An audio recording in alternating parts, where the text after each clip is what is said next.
Një shef i task force-së së Inukut, Alket Hyseni, ka zaptuar pronën private të një qytetarin golem në mes të ditës dhe në hundën e të gjithë institucioneve. Historia është kjo. Fatmir Musaj ka ndërtuar një fshat turistik. Shefi i Inukut e Edi Ramës ka blerë më parë aty një vilë.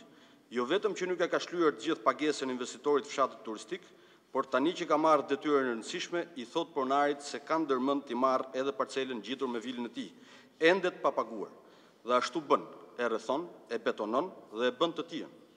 Investitori ankohet në polici, ankohet tek Inuk, ankohet kudo, por nuk gjen zgjidhje. Punimet vazhdojnë. Kjo është një foto e cila ilustron qartë zaptimin e pronës dhe vazhdimin e punimeve për të cilën ne po flasim. Pronari i tokës ka bërë kallëzim në prokurori. Partia Demokratike e denoncon këtë akt banditesk dhe të frikshëm të marrjes pronës me dhunë nga një përfaqësues i shtetit duke abuzuar me postin dhe lidhjet qeveritare që gëzon.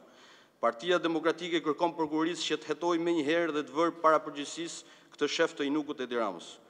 Ky është një precedent i rrezikshëm për Shqipërinë dhe një këmban alarmi për mungesën e sigurisë juridike që tregon se qytetarët janë krejt pambrojtur nga ligji, nga shteti dhe se në Shqipëri, nën dyshen e Rama Meta, është instaluar rregulli i xhunglës ku fiton më i forti.